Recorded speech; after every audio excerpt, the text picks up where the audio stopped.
मध्य प्रदेश में फिलहाल दो ही चीजें सुर्खियों में बनी हुई है। एक है आने वाले उपचुनाव और दूसरा कोरोना संक्रमण। इन दोनों को ही लेकर बात करेंगे एमपी न्यूज की इस खास पेशकश न्यूज रूम में। स्वागत आपका एमपी न्यूज टीवी पर। मैं हूं निधि आपके साथ और चलिए शुरुआत करते हैं कुछ खास खबरों की। जहां तक आने वाले उपचुनाव की बात है तो कांग्रेस पूरी तरह से उसकी तैयारियों में जुटी हुई है और इसी कड़ी में एमपी कांग्रेस अब 26 सीटों के उपचुनाव के लिए मिनी वचन पत्र जारी करने जा रही है। जी हाँ, ये एक नई योजना लाई जा रही है जिसमें कि स्थानीय मुद्दों को लेकर वचन पत्र बनाए जाएंगे। सभी 26 सीटों के स्थानीय मुद्दों पर एक वचन पत्र तो होगा प्रदेश स्तर पर, फिर 26 विधानसभा क्षेत्रों के लिए वहां के स्थानीय मुद्दों को लेकर अलग अलग वचन पत्र जारी किए जाएंगे। इन घोषणा पत्रों को संकल्प पत्र का नाम दिया गया है। पूर्व मंत्री सज्जन सिंह वर्मा का कहना है कि कांग्रेस ने सभी विधानसभा क्षेत्रों से स्थानीय मुद्दों की जानकारी मंगाई है जिनके आधार पर ये संकल्प पत्र बनाए जाएंगे।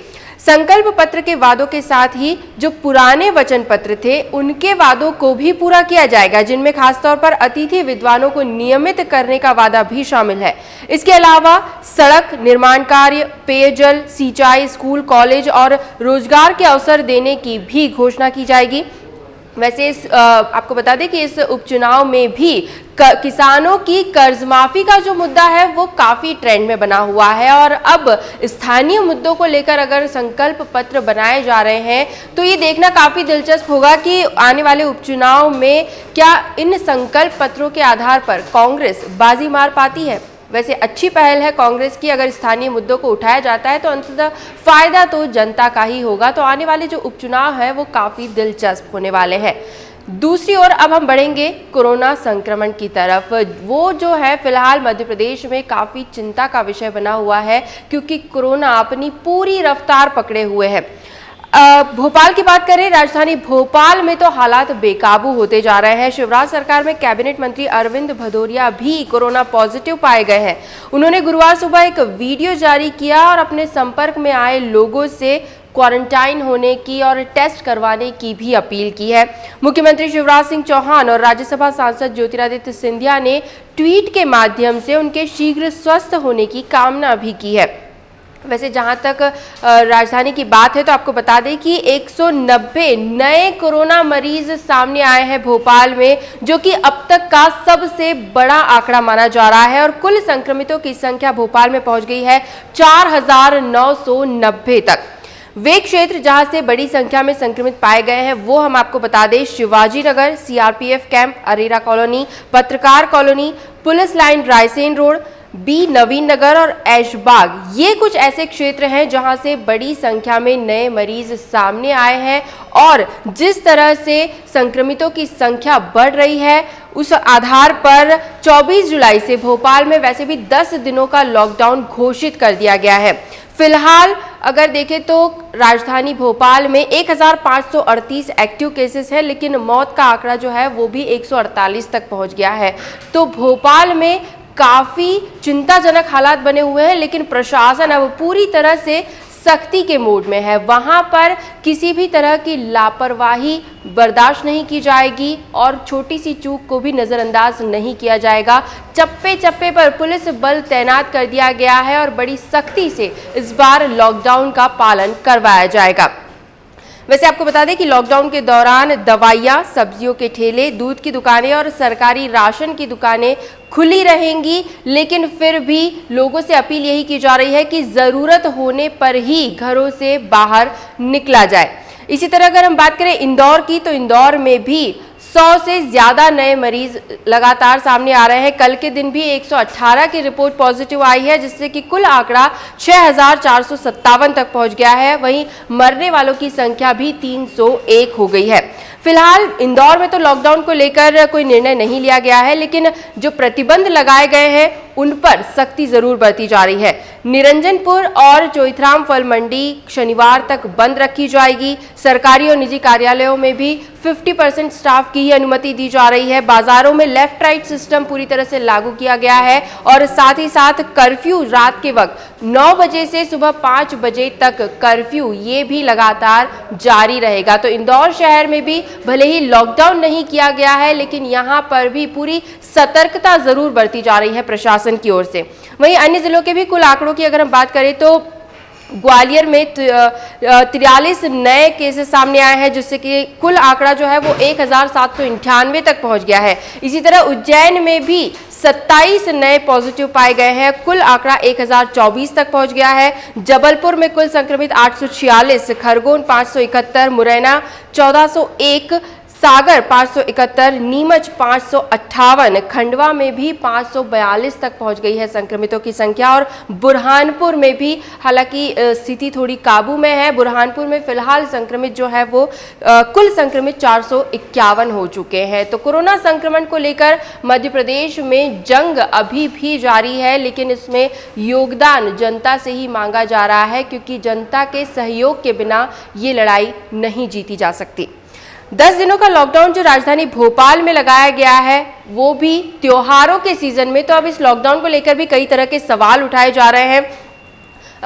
बात करें अगर राखी की, तो वो भी लॉकडाउन में आ रही है और ईद उल जुहा ये त्योहार भी लॉकडाउन की समयावधि में ही है। तो इसे लेकर अब कांग्रेस ने सवाल उठाए हैं। कांग्रेस का कहना है कि अगर लॉकडाउन लगाना ही है तो उसे तुरंत लागू क्यों नहीं किया गया, 2 दिन की मोहलत क्यों दी जा रही है। ये 2 दिन की मोहलत क्या भोपाल में चल रही आरएसएस की बैठक की वजह से है? आपको बताया था, जैसे कि हमने पहले भी अपडेट किया था कि आरएसएस की बैठक चल रही है, जो 5 दिनों की अवधि जिसकी बताई गई थी। 3 दिन हो चुके हैं, 2 दिन बाकी है। तो अब कांग्रेस का ये कहना है कि क्योंकि आरएसएस की बैठक फिलहाल भोपाल में जारी है, इस वजह से लॉकडाउन भी 2 दिन बाद ही लागू किया जा रहा है।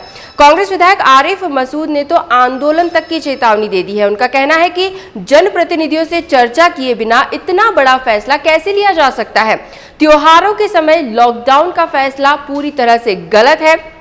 उन्होंने सरकार को धमकी देते हुए कहा है कि ईद उल जुहा पर हर हाल में कुर्बानी होगी। सरकार को आंदोलन की चेतावनी देते हुए उन्होंने लोगों से, जनता से भी अपील की है कि सोशल मीडिया के माध्यम से सरकार के इस लॉकडाउन के फैसले का विरोध किया जाए। तो भोपाल में एक तरफ लड़ाई चल रही है कोरोना से, प्रशासन लॉकडाउन की तैयारी में है, लेकिन इस लॉकडाउन को लेकर भी अब सवाल उठाए जा रहे हैं। भोपाल में कोरोना के बढ़ते प्रकोप को देखते हुए लोगों को जागरूक करने के लिए खुद मुख्यमंत्री शिवराज सिंह चौहान समाज के अलग अलग वर्गों के लोगों के साथ अब सीधा संवाद करना चाहते हैं, सीधे जनता से जुड़कर समझना चाहते हैं, समीक्षा करना चाहते हैं। 24 जुलाई शाम 6 बजे सीएम मुख्यमंत्री संवाद कार्यक्रम में कोरोना के संबंध में लोगों से चर्चा करेंगे। इस कार्यक्रम में जुड़ने के लिए गूगल पर video.nic.in टाइप करना होगा और आगे की प्रोसीजर फॉलो करनी होगी। तो इस संवाद कार्यक्रम से आप भी जुड़ सकते हैं। ये जो संवाद है जिसमें खुद मुख्यमंत्री शामिल होने वाले हैं, वे जनता से सीधा संवाद करने वाले हैं। ये जो है संवाद लगभग 40 मिनट का होगा और लोग अपने अपने मोबाइल पर इसका लाइव टेलीकास्ट भी देख सकेंगे। इस कार्यक्रम का मकसद सोशल डिस्टेंसिंग का पालन करते हुए कोरोना को लेकर लोगों को जागरूक करना है। मोबाइल के माध्यम से लोगों तक सीधे पहुंचने की कोशिश की जा रही है। तो 24 जुलाई शाम 6 बजे का समय याद रखिए। इस प्रोग्राम का लाइव टेलीकास्ट आप अपने मोबाइल पर भी देख सकते हैं। अगली अपडेट आपको बता दें, मध्य प्रदेश में शराब ठेकेदारों और राज्य सरकार के बीच चल रहे विवाद पर जबलपुर हाईकोर्ट ने अपना फैसला सुना दिया है। हाईकोर्ट ने ठेकेदारों की ओर से दायर की गई करीब 37 याचिकाओं का निपटारा कर दिया है। ठेकेदारों ने नीलामी की रकम कम करनी है या फिर ठेके निरस्त करने हैं, कुछ इस तरह की मांग उठाई थी। वहीं नियमों में बदलाव को लेकर भी अपनी आपत्ति दर्ज की थी, लेकिन सरकार के तर्क के मुताबिक सरकार के पास अधिकार होता है कि वह अपने समय के साथ अपने नियमों में बदलाव कर सकती है। ये अधिकार सरकार के पास सुरक्षित है। तो ऐसे में अगर नियमों में बदलाव किया गया है तो वो सरकार के पक्ष में ही है। अपने फैसले में हाईकोर्ट ने कहा कि सरकार नए सिरे से ठेके जारी नहीं करेगी। जो ठेके पहले से नीलाम हो चुके हैं, जो डील पहले फाइनल हो चुकी है, उसी के मुताबिक शराब ठेकेदारों को चलना होगा। तो जबलपुर हाईकोर्ट ने ठेकेदारों के साथ चल रहा सरकार का जो विवाद था उसे अब खत्म कर दिया है और अपना अंतिम फैसला सुना दिया है, जो फिलहाल सरकार के पक्ष में है।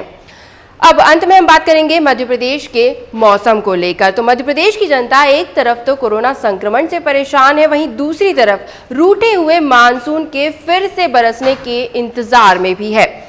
जून में मानसून ने तय समय से पहले ही दस्तक दे दी और सामान्य से ज्यादा बारिश हुई, तो लोग काफी टेंशन फ्री हो गए थे, काफी रिलैक्स्ड हो गए थे कि इस बार तो अच्छी बारिश देखने को मिल रही है। लेकिन जुलाई माह ने उनके इन सभी इरादों पर पानी फेर दिया। ये सारी जो उम्मीदें थी वो बह गई। आपको बता दें कि जुलाई का जो पूरा महीना है, सावन का महीना है, वो सूखा सूखा सा ही बीत रहा है और अच्छी बारिश की झड़ी का जो लोग इंतजार कर रहे हैं वो फिलहाल तो गर्मी और उमस से परेशान हो रहे हैं। अभी जो मौसम बना हुआ है उससे देखकर लगता है कि प्रदेश के तापमान में भी लगातार इजाफा हो रहा है। खजुराहो में सबसे ज्यादा 36 डिग्री तापमान दर्ज किया गया है। इसी तरह सीधी, टीकमगढ़, ग्वालियर और राजगढ़ में भी 35.6 डिग्री तक पहुंच गया पारा। प्रदेश के अधिकतम औसत तापमान की बात करें तो 34 डिग्री तक बना हुआ है, यानी अच्छी गर्मी अभी भी लोगों को परेशान कर रही है। वैसे उम्मीद जताई जा रही है कि 24 जुलाई के बाद शायद हल्की फुल्की बारिश प्रदेश के हर जिले में